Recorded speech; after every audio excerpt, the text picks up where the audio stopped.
Not much I felt it anymore. Not much I felt it anymore. Not much I felt it anymore. Not much I felt it anymore.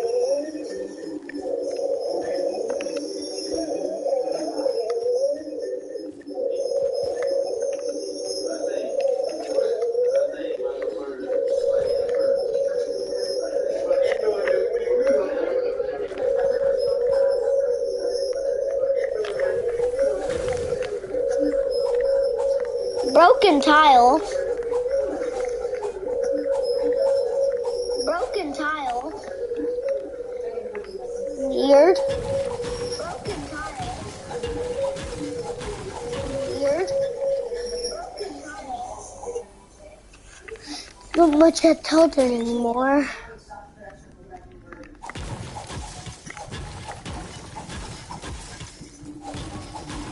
There's literally nobody at Tilted. They just close them laptops like it ain't nothing.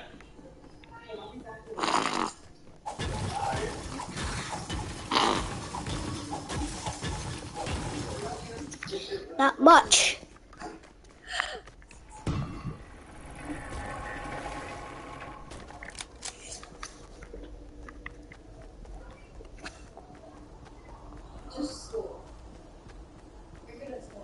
The single, piercing, high-pitched note echoes through the cathedral.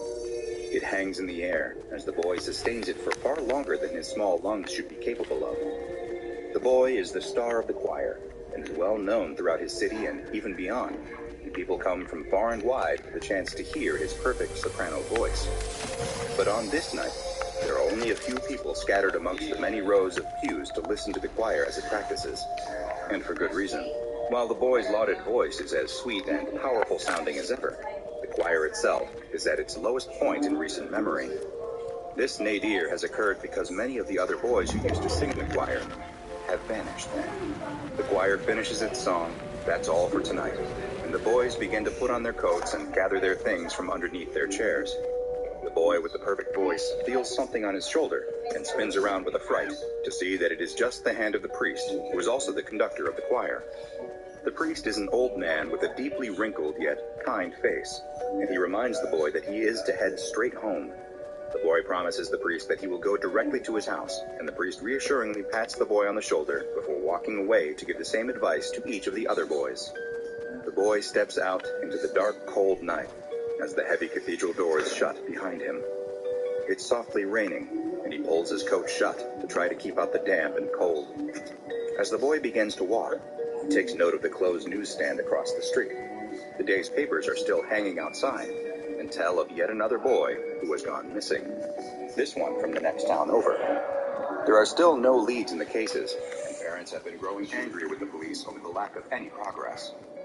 As the boy walks down the darkened street, he fails to notice the shadowy figure that has stepped out of a dark alley near the cathedral. But soon, he hears the sound of feet on the wet sidewalk behind him. He glances over his shoulder and sees that the figure is walking the same direction as him. The boy looks back straight ahead, not wanting to draw any more attention to himself, and tries to increase his pace. As the boy walks, 3 SCP Foundation agents stand before a large warehouse. Their mission is simple. Enter the building, find the observation unit that has gone missing inside, recover the data from it, and leave. It should be easy, but the rundown structure they're standing in front of is no ordinary building. This is SCP-015.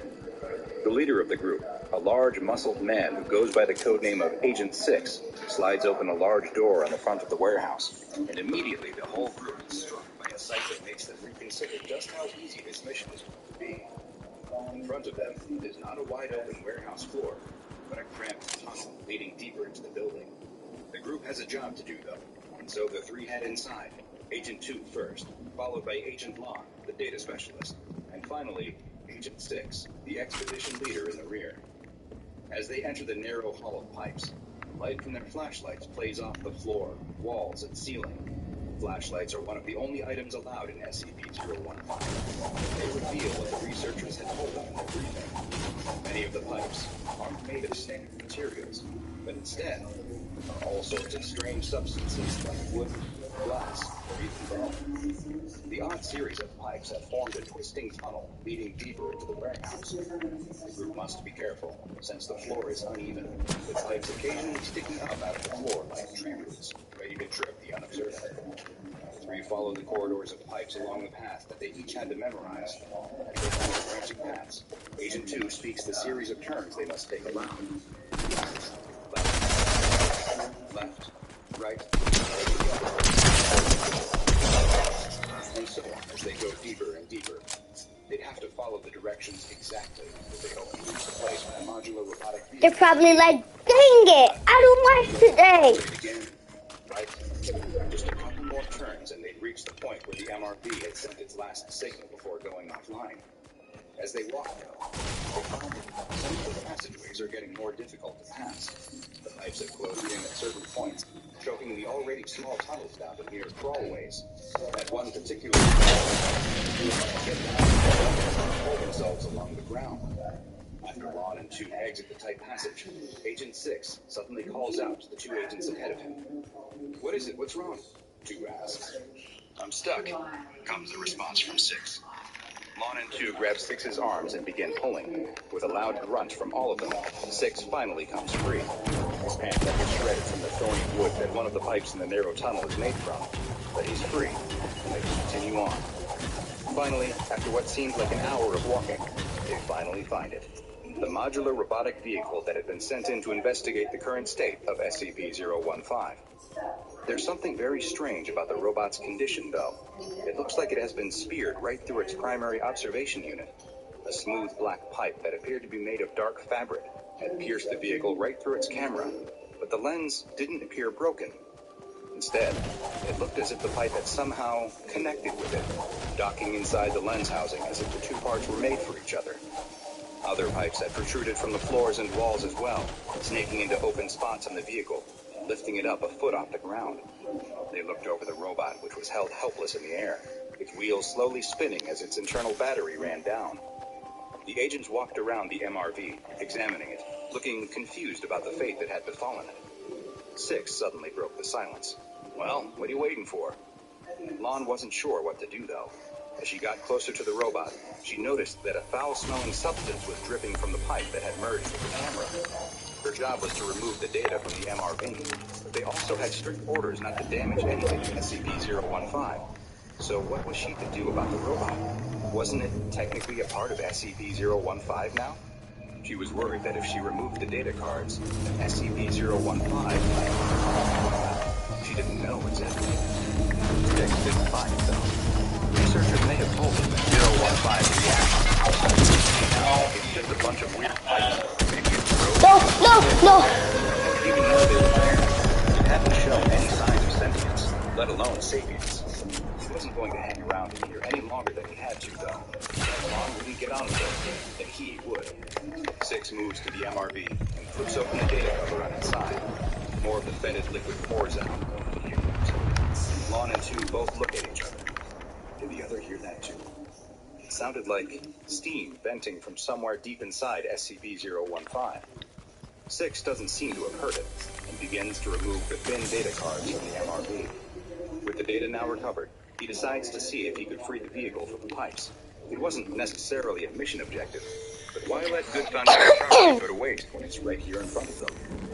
6 holds first to the MRV, and the pipes that were running into it, but he can't get it closed. Bye, have a great time. Come on, got the data, let's get out of here, Papa says.